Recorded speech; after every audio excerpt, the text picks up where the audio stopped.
জয়গুরু সুপ্রভাত। পরমপিতা রাতুল রাঙা চরণে ভক্তিপূর্ণ ভূমিষ্ঠ প্রণাম জানিয়ে শুরু করছি দ্বীপরক্ষী গ্রন্থ থেকে পাঠ।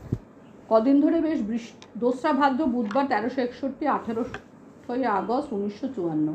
কদিন ধরে বেশ বৃষ্টি হচ্ছে। আজও সারাদিন প্রায় বৃষ্টি চলল। শ্রী ঠাকুর তাসতে এসে বসেছেন। শৈলেন্দা, কিরণদা, নিখিলদা প্রমুখ আছেন। সন্ন্যাস, বানপ্রস্থ ইত্যাদি নিয়ে কথাবার্তা চলছিল।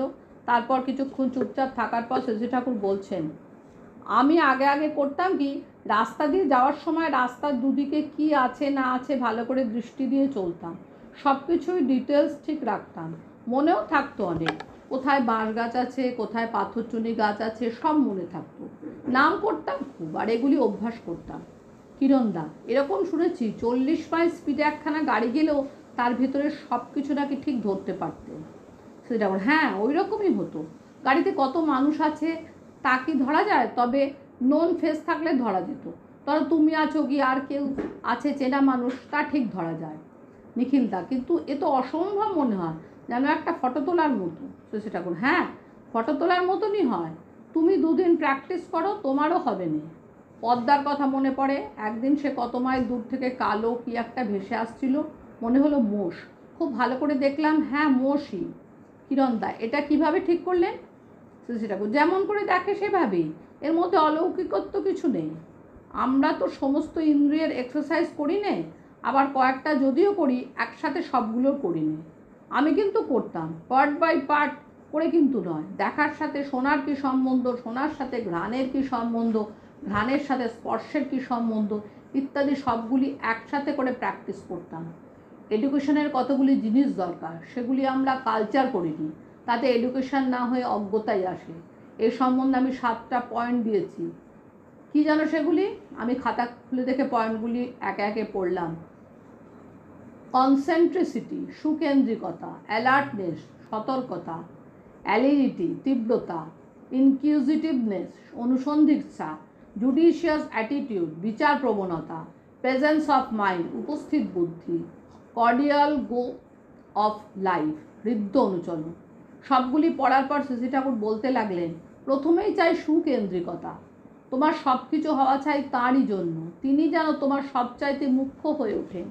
যা কিছু করবে সবই যেন তাঁকে খুশি করার জন্য।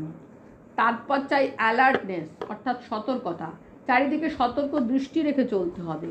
হয়তো একখানা গাড়ি এখান থেকে গেল, গাড়িখানা কি গাড়ি, ড্রাইভার কে, গাড়িতে কজন লোক আছে, চেনা লোক আছে কি না, এইসব ঠিক রাখতে হবে। তারপর এজিলিটি, মানে কাজগুলি খুব শীঘ্র সম্পাদন করতে হবে, কিন্তু তার মধ্যে নৈপুণ্য থাকা চাই। আবার নৈপুণ্য নিয়ে কেবল একটা কাজ নিয়ে যদি বসে থাকো তাতে হবে না। হয়তো রাঁধছো, কেবল রান্নাই করছো, তা যেন না হয়। একটা কাজের মধ্যে আর একটা কাজ এমনভাবে করে ফেলবে যে মানুষ টেরই পাবে না এটা কখন হলো, কেমন করে করলো। তুমি হয়তো এক জায়গায় আছাড় খেয়ে পড়ে গেলে, তারপর তাড়াতাড়ি উঠে এমনভাবে ঠিক হয়ে রইলে যে কেউ জানতেই পারলো না কিছু।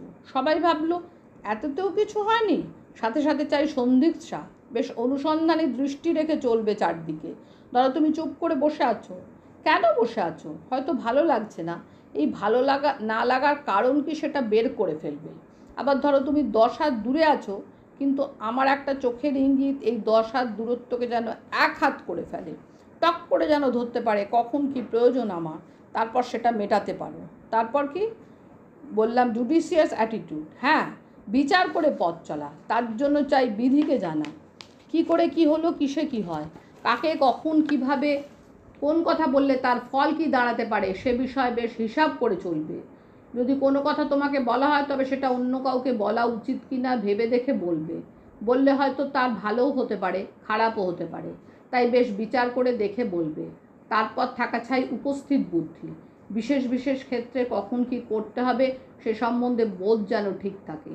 আর এটা একদিনে হয় না, অভ্যাস করতে করতে হয়। তারপর কি বললাম? Cordial go of life. সেটা হ্যাঁ, ধরো কেউ তোমার প্রতি খুব ক্রুয়েল ব্যবহার করলো, কিন্তু তুমি প্রীতি সহকারে তার প্রতি যেন এমন কর্ডিয়াল ব্যবহার করবে যাতে সে নিজেকে সংশোধিত করে নিতে পারে। সবার প্রতি এমন ব্যবহার নিয়ে চলবে। সেবাদী, আপনি তো এত বললেন, কিন্তু পারিপার্শ্বিক সংঘাতে মনটা ভেঙে দেয়। শ্রী ঠাকুর, মন ভেঙে গেলে তুমি ফাইট করবে কি করে? আমি এই কয়টা জিনিস দেখে মনে হয় প্রত্যেকটির সাথেই প্রত্যেকটি জড়িত। শ্রী শ্রী ঠাকুর। তাই তো সেই জন্যই কয় ব্রহ্মসূত্র। অন্বিত সঙ্গতিশীল জ্ঞানই আস্তে আস্তে ব্রহ্মজ্ঞান নিয়ে যায়। বোধে যা গ্রহণ করবে বাস্তবের সাথে তার মিল থাকা চাই, তবেই সেই জ্ঞান পাকা হয়ে ওঠে। জয়গুরু বন্দে পুরুষোত্তমম।